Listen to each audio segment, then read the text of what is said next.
새벽 5시, 어머니는 어김없이 눈을 떴습니다. 80이 넘은 나이에도 불구하고 그녀의 하루는 언제나 이 시간에 시작되었어요.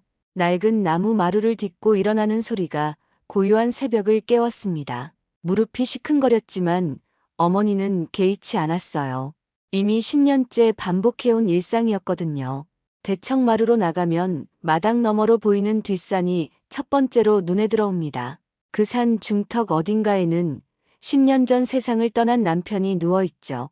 소나무 몇 그루가 둘러싸고 있는 아담한 산소가 바로 그곳이었습니다. 어머니는 매일 아침 그 산을 바라보며 하루를 시작했어요. 오늘도 마찬가지였습니다. 손에 들린 낡은 물뿌리개로 마당 한 구석의 들꽃들에 물을 주면서 어머니는 혼잣말을 중얼거렸어요. 코스모스와 봉선화, 맨드라미가 어우러져 핀 작은 화단이었습니다. 남편이 살아있을 때 함께 가꾸던 그 자리였죠. 산바람이 살짝 불어와 어머니의 하얀 머리카락을 스쳤습니다. 그녀는 그것을 남편의 대답으로 받아들이며 미소를 지었어요. 여보, 애들이 요새 자주 들락거려요. 당신이 애들 보고 자주 오라고 했나 봅니다. 어머니의 목소리에는 따뜻함이 배어 있었어요. 산을 바라보며 말하는 그녀의 얼굴에는 그리움과 동시에 만족감이 드러났습니다. 덕분에 요즘은 집이 사람 사는 것 같아요. 조금만 더 있다 갈게요. 마당 끝자락에서 들려오는 손자들의 웃음소리가 어머니의 마음을 따뜻하게 만들었어요. 큰아들 민수의 아들 준호와 둘째 민정의 딸 소영이가 어제부터 놀러와서 마당에서 뛰어놀고 있었습니다. 9살 준호는 개구쟁이였고 7살 소영이는 할머니를 따라다니기를 좋아했어요. 평소 같았으면 명절이나 특별한 날에나 볼 수 있던 손자들이었는데 최근 들어서는 거의 매주 얼굴을 볼 수 있게 되었죠. 어머니는 그저 감사할 뿐이었습니다. 혼자 지내는 시간이 길어질수록 가족들의 방문이 더욱 소중하게 느껴졌거든요. 특히 손자들의 제잘거리는 소리는 적막한 시골집에 생기를 불어넣어 주었습니다. 준호가 뛰어와서 어머니의 치마폭을 잡아당겼어요. 할머니 배고파요. 소영이도 따라서 저도 배고파요. 라고 외쳤습니다. 어머니는 두 손으로 아이들의 머리를 쓰다듬으며 부엌으로 향했죠. 아이들의 머리카락이 부드럽고 따뜻했습니다. 이런 순간이 어머니에게는 가장 행복한 시간이었어요. 부엌에 들어서니 가스레인지에 불을 켜고 된장찌개를 끓이기 시작했습니다. 어제 담근 된장에서 구수한 냄새가 올라왔어요. 호박과 감자, 두부를 넣고 팔팔 끓이니 집안 가득 구수한 냄새가 퍼져나갔습니다. 어머니는 국자로 찌개를 저으면서 다시 한번 창문 너머 산을 바라봤어요. 아침 햇살이 산등성이를 따라 흘러내리고 있었습니다. 그 모습을 보니 남편이 살아있던 시절이 떠올랐어요. 남편도 매일 아침 저 산을 바라보며 하루를 시작하곤 했거든요. 당신도 이 모습을 보고 계시겠죠? 어머니는 중얼거렸습니다. 민수와 민정, 그리고 막내 민철은 어머니 집 마당에서 담소를 나누고 있었습니다. 겉으로는 평범한 형제들의 모임 같아 보였지만 이들의 마음속에는 각자 다른 계산이 돌아가고 있었어요. 큰아들 민수는 48살로 작은 회사에서 격리 일을 하고 있었고 둘째 민정은 45살의 전업주부였습니다. 막내 민철은 43으로 작은 공장을 운영하고 있었어요. 사실 이들이 최근 들어 뻔질나게 어머니를 찾아오는 진짜 이유는 따로 있었습니다. 지난달 우연히 알게 된 소식 때문이었죠. 어머니 집 뒤편에 그 산이 대규모 개발 지역으로 편입되면서 땅값이 하늘 높은 줄 모르고 치솟았던 것입니다. 형제들은 처음에는 믿을 수 없었어요. 평생 아무 쓸모 없다고 여겨왔던 그 산이 갑자기 금광이 된 셈이었거든요. 형, 정말 1억짜리 맹지가 15억으로 뛰었다는 게 맞아? 막내 민철이 조심스럽게 물었어요. 목소리에는 믿기지 않는다는 뉘앙스가 담겨 있었습니다. 큰아들 민수가 고개를 끄덕였어요. 공인중개사가 그러더라고. 리조트 개발 확정되면서 주변 땅값이 모두 폭등했다는데 둘째 민정도 작은 목소리로 거들었죠. 이미 매수자랑 계약서까지 작성해뒀잖아. 등기 이전만 하면 되는 상황이야. 민정의 얼굴에는 기대감과 동시에 불안함이 교차했습니다. 이런 큰 돈을 다뤄본 경험이 없었거든요. 형제들은 이미 몇 달 전부터 은밀하게 계획을 세워왔습니다. 어머니 몰래 부동산 업체와 접촉하고 매수자를 찾아 계약까지 맞춰놓은 상태였어요. 매수자는 대형 건설업체 계열사였고 현금으로 거래하겠다고 했습니다. 이제 남은 것은 어머니를 설득해서 산을 팔게 하는 일뿐이었어요. 하지만 여기에는 큰 문제가 하나 있었죠. 그 산에 아버지가 묻혀 있다는 점이었습니다. 어머니가 쉽게 동의할 리 없다는 것을 모든 형제가 알고 있었어요. 그래서 이들은 우선 어머니의 환심을 사기로 했습니다. 자주 찾아오고 손자들을 데려와서 어머니를 기쁘게 만든 다음 적절한 시기에 이야기를 꺼내려고 했어요. 어머니가 워낙 고집이 세시잖아요. 섣불리 말했다가는 오히려 역효과날 수도 있어. 민수의 말에 다른 형제들도 동의했습니다. 어머니는 남편에 대한 애착이 유독 강했거든요. 10년이 지난 지금도 매일 아침 산을 바라보며 혼잣말을 하는 모습을 보면 알 수 있었어요. 민정이 덧붙였어요. 그래도 돈이 이렇게 많은데 어머니도 이해하실 거야. 우리 살림살이가 어떤지 모르시는 것도 아니고. 실제로 형제들의 경제 사정은 그리 넉넉하지 않았습니다. 민수는 회사에서 받는 월급으로 아들 준호의 교육비와 생활비를 대기에 벅찼고, 민정은 남편이 사업 실패로 진 빚 때문에 고생하고 있었어요. 막내 민철도 작은 공장을 운영하고 있지만 경기가 좋지 않아 어려움을 겪고 있었습니다. 인건비와 원자재 비용은 계속 올라가는데 제품 가격은 그대로였거든요. 15억이라는 돈은 이들에게는 평생 한 번 올까 말까 한 기회였어요. 이 돈만 있으면 모든 문제가 해결될 것 같았습니다. 결국 형제들은 어머니 몰래 먼저 행동에 나서기로 결심했습니다. 어차피 산을 팔기로 한 이상 아버지의 묘도 이장해야 했어요. 미리 처리해놓고 어머니께 사후 보고하는 것이 낫겠다고 판단했죠. 물론 이들도 마음이 편하지는 않았습니다. 하지만 15억이라는 거금 앞에서는 양심의 소리도 작게 들렸어요. 민수가 먼저 말을 꺼냈습니다. 어머니한테 미리 말씀드리면 절대 안 된다고 하실 거야. 일단 이장부터 하고 나중에 설명드리자. 민정도 동의했어요. 그게 나을 것 같아.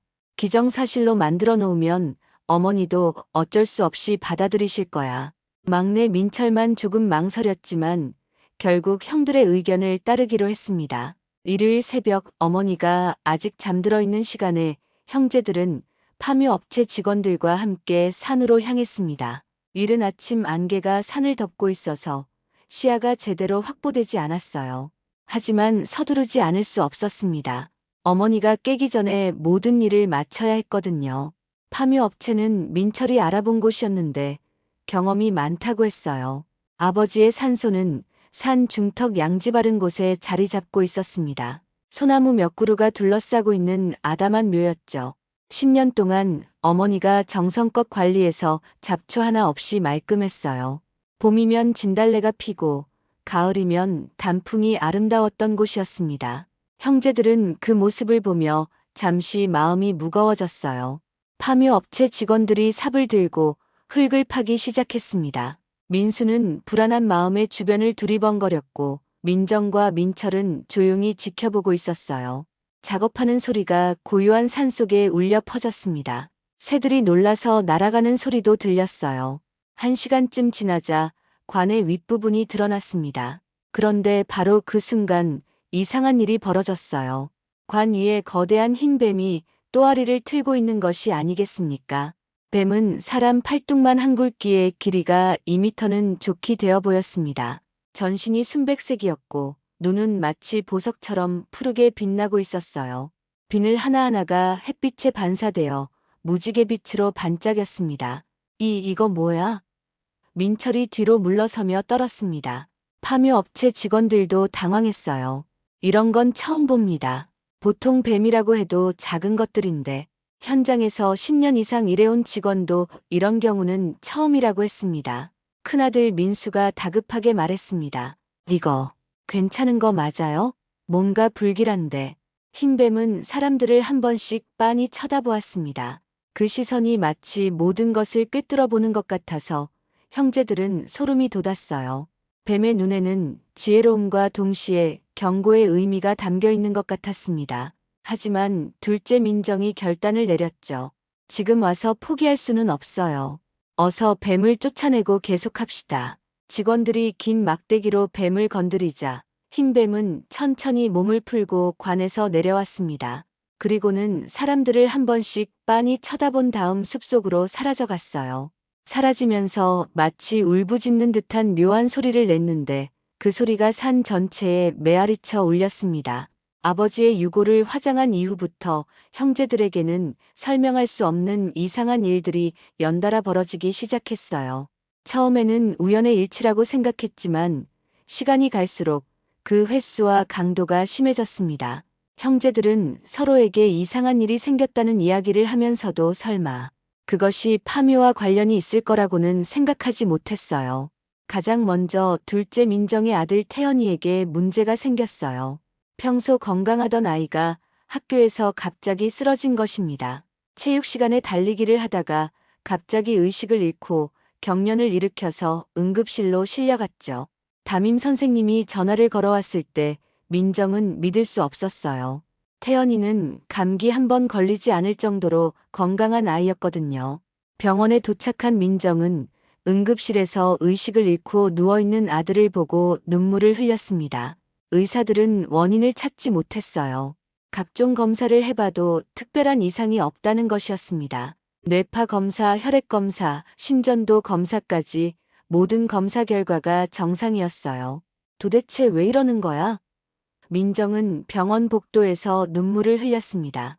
아들은 하루 종일 혼수 상태였죠. 그 다음 주에는 막내 민철의 사업장에 큰 불이 났어요. 20년 동안 운영해온 작은 플라스틱 공장이었는데 새벽 3시경에 시작된 불이 하룻밤 사이에 공장 전체를 잿더미로 만들어버렸습니다. 소방서에서는 전기 합선으로 추정된다고 했지만 민철은 이상하다고 생각했어요. 전기시설을 정기 점검받은 지 얼마 되지 않았거든요. 이게 무슨 일이야?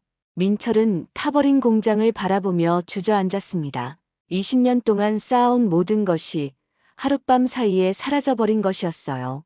기계들도 재료들도 그동안 만들어 놓은 제품들도 모두 불에 타버렸습니다. 보험이 있긴 했지만 실제 손실을 다 보상받기는 어려울 것 같았어요.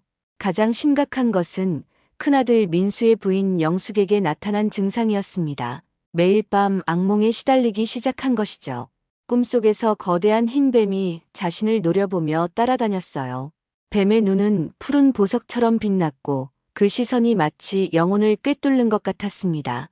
꿈에서 뱀은 말을 하지 않았지만 영숙은 그 뱀이 자신에게 무언가를 말하려고 한다는 것을 느낄 수 있었어요. 여보, 나 정말 미칠 것 같아요. 영숙은 남편에게 털어놓았어요. 매일 밤 그 뱀이 나타나서 나를 쫓아와. 도망치려고 해도 계속 따라와. 민수도 아내의 변화를 눈으로 확인할 수 있었습니다. 영숙은 날이 갈수록 야위어갔고 잠을 제대로 자지 못해서 신경이 예민해졌어요. 밤중에 비명을 지르며 깨어나는 일도 잦았습니다. 견디다 못한 형제들은 결국 마을의 유명한 무당을 찾아갔어요. 70대 노인인 만씨는 형제들의 얼굴을 보자마자 심각한 표정을 지었습니다. 너희들 큰일 했구나. 만신의 목소리는 낮고 차가웠어요. 그 흰 뱀은 지켜보는 눈이었다. 죽은 이의 뜻을 받들어 그 자리를 지키고 있던 것을 너희가 쫓아낸 거야. 형제들은 서로의 얼굴을 바라봤습니다. 불안감이 점점 커져갔어요. 만신이 계속 말했습니다. 경고를 무시했으니 이젠 너희가 대가를 치르게 될 거다. 더 큰 재앙이 오기 전에 빨리 손을 써야 해. 하지만 이미 늦었다는 듯이 만신은 고개를 저었어요. 형제들의 고통은 날이 갈수록 심해졌습니다. 둘째 민정의 아들 태연이는 여전히 의식을 회복하지 못했고 의사들도 속수무책이었어요. 아이는 일주일째 병원 침대에 누워 있었는데 가끔 눈을 뜨기는 했지만 아무것도 알아보지 못했습니다. 민정은 병원에서 거의 살다시피 하며 아들을 돌봤어요. 남편은 직장을 다녀야 해서 밤에만 와서 교대했습니다. 막내 민철은 사업장 화재로 인한 빚더미에 앉게 되었어요. 보험금만으로는 공장을 다시 짓기에 턱없이 부족했습니다. 그동안 거래하던 업체들도 하나둘씩 연락을 끊었어요. 공급이 중단되니 당연한 일이었죠. 민철은 하루 종일 돈을 빌릴 곳을 찾아다녔지만 쉽지 않았습니다. 담보로 잡힐 만한 재산도 별로 없었거든요.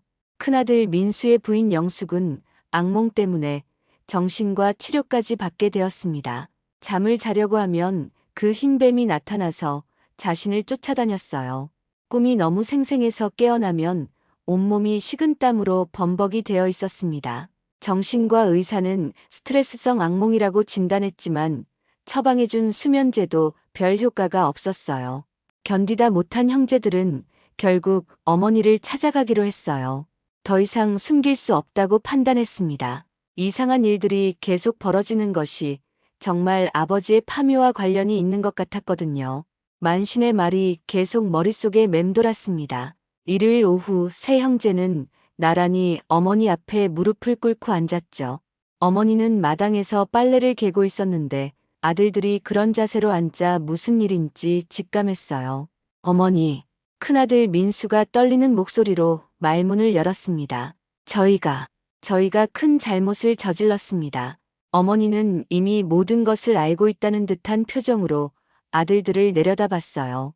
그녀의 눈에는 슬픔과 실망이 가득했습니다. 민정이 눈물을 흘리며 말했어요. 죄송합니다, 어머니. 저희가 아버지 산소를 어머니 몰래 이장을 했습니다. 목소리가 떨렸어요. 민철도 고개를 숙였습니다. 산이 개발되면서 땅값이 많이 올라서 그래서 저희가 목소리가 점점 작아졌어요. 어머니는 오랫동안 말이 없었습니다. 마당 너머 산을 바라보며 깊은 한숨을 쉬었어요. 그 산에는 이제 리조트 공사가 한창 진행되고 있었습니다. 그리고 나서 조용하고 슬픈 목소리로 말했죠. 그날 밤 산이 웅웅 울었단다. 형제들은 어머니의 말을 듣고 몸을 떨었어요. 내가 어떻게 모를 줄 알았니? 너희가 무슨 짓을 했는지 산이 먼저 알려줬다. 어머니의 목소리에는 깊은 상처가 배어 있었습니다. 그날 밤 바람 소리가 달랐어. 마치 누군가 울고 있는 것 같았지. 너희 아버지는 평생 그 자리에서 이 집과 너희들을 지켜보고 싶어 했단다. 그런데 너희가 그분을 그렇게 내쫓다니. 어머니의 눈에서 눈물이 흘러내렸습니다. 큰아들 민수가 울먹이며 말했습니다. 어머니, 정말 죄송해요.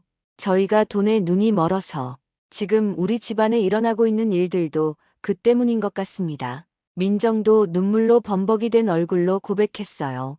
태연이가 쓰러지고 민철이 공장에 불나고 형수가 악몽에 시달리는 것도 어머니는 아들들의 참여하는 모습을 보며 눈물을 흘렸습니다. 분노보다는 안타까움이 더 컸어요. 어머니의 용서를 받은 형제들은 자신들의 죄를 씻기 위해 무엇이든 하기로 다짐했습니다. 마을 만신의 조언에 따라 본가 정원에 작은 돌재단을 세우기로 했어요. 아버지가 묻혀있던 그 산을 바라볼 수 있는 자리에 말입니다. 만신은 재단을 통해 죽은 이의 영혼을 달래고 가족들의 죄를 씻을 수 있다고 했어요. 형제들은 직접 산에서 돌을 골라왔습니다. 아버지의 산소가 있던 그 자리 근처에서 자연스럽게 굴러다니던 둥근 돌들이었어요. 손바닥 크기부터 주먹만 한 것까지 다양한 크기의 돌들을 정성스럽게 하나씩 날라와서 어머니 집 마당 한쪽에 쌓아 올렸죠. 무거운 돌들을 옮기는 것은 힘들었지만 형제들은 하나도 빠뜨리지 않았어요. 재단을 만드는 과정에서 형제들은 처음으로 마음을 하나로 모을 수 있었습니다. 돈 때문에 생긴 욕심과 갈등은 온데간데 없이 사라졌어요. 오직 아버지에 대한 미안함과 어머니에 대한 죄송함만이 마음을 가득 채웠습니다. 민수는 큰 돌들을 나르는 일을 맡았고 민정은 작은 돌들로 틈을 메우는 일을 했어요. 민철은 돌들의 균형을 맞춰가며 차곡차곡 쌓아 올렸습니다. 재단은 생각보다 시간이 오래 걸렸습니다. 돌의 크기와 모양을 맞춰가며 차곡차곡 쌓아 올리는 일이 쉽지 않았거든요. 하지만 형제들은 서두르지 않았어요. 정성을 다해서 만들고 싶었습니다. 매일 오후가 되면 형제들은 어머니 집에 모여서 재단을 만드는 일을 계속했어요. 손자들도 가끔 와서 작은 돌을 옮기는 것을 도와주었습니다. 일주일 만에 제단이 완성되었어요.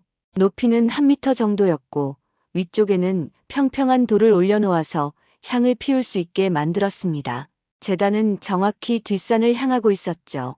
어머니가 매일 아침 바라보던 바로 그 방향이었어요. 형제들은 완성된 제단을 보며 뿌듯함을 느꼈습니다. 첫 제사를 지내던 날 이상한 일이 벌어졌습니다. 갑자기 하늘이 어두워지면서 먹구름이 몰려왔어요. 곧 비가 내릴 것 같았는데 바람은 전혀 불지 않았습니다. 공기가 무겁고 고요했어요. 신기하게도 제단에서 피워 올린 향 연기가 바람 하나 없는데도 불구하고 산을 향해 길게 뻗어나갔습니다. 저거 봐요. 민철이 놀란 목소리로 말했습니다. 향 연기는 마치 살아있는 것처럼 일직선으로 산 쪽을 향해 흘러갔어요. 다른 연기들은 가만히 떠 있는데 오직 제단의 향 연기만 그런 현상을 보였습니다. 어머니는 그 모습을 보며 조용히 고개를 끄덕였어요.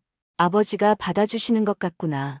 제사가 끝나고 정리를 하던 중 민수가 제단 앞바닥에서 이상한 것을 발견했습니다. 하얀색의 비늘 같은 것이 하나 떨어져 있었던 것입니다. 손가락 크기만 했지만 햇빛에 반사되어 무지개 빛으로 반짝였어요.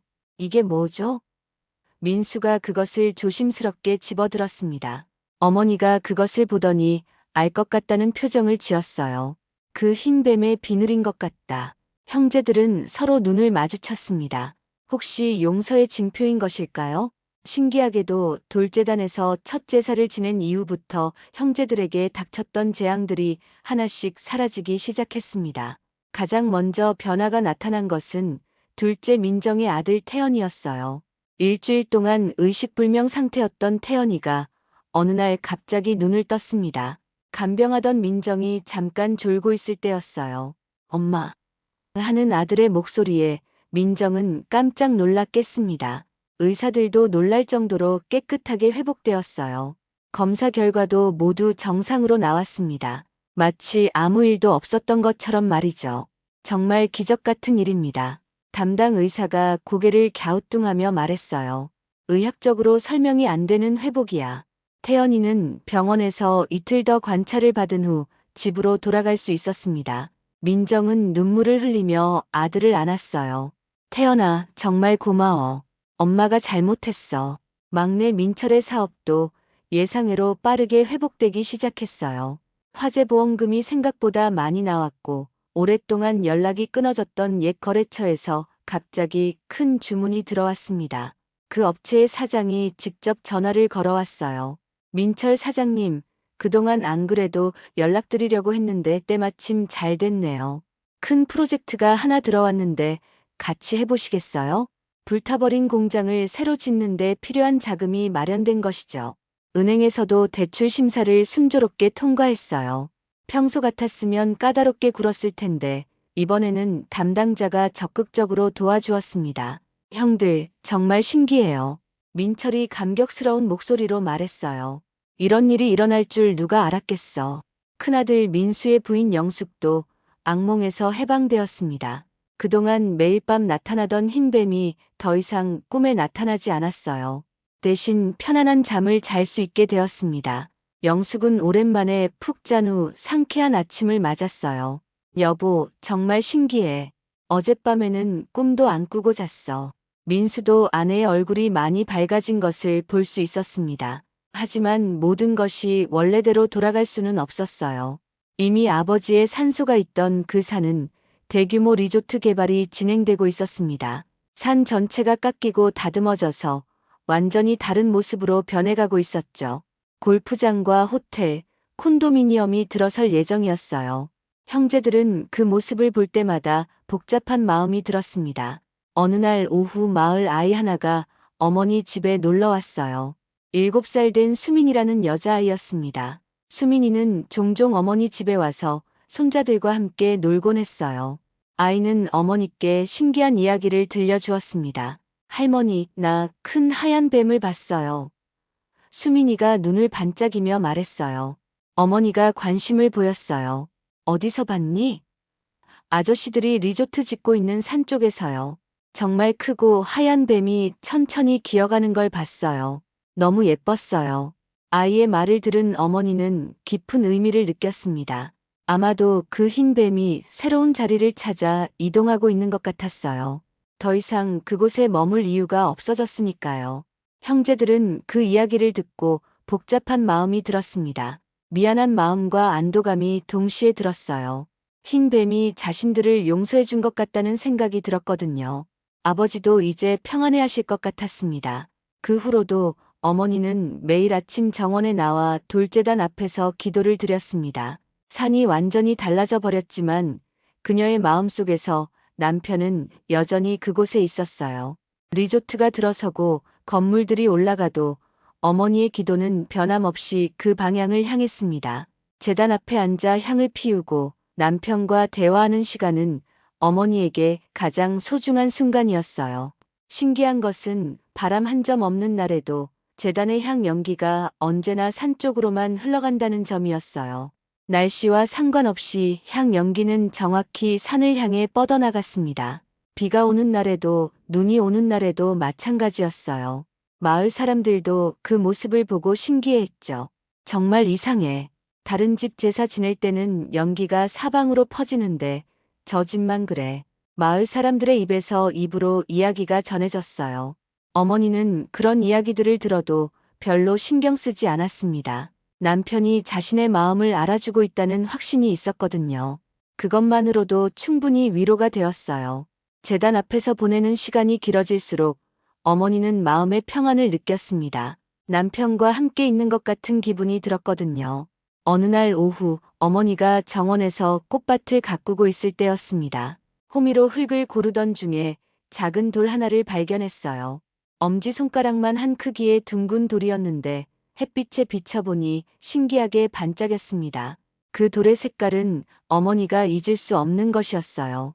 바로 그날 산소에서 마주쳤던 흰뱀의 눈과 똑같은 푸른빛이었습니다. 마치 보석처럼 투명하면서도 깊은 색감을 띠고 있었죠.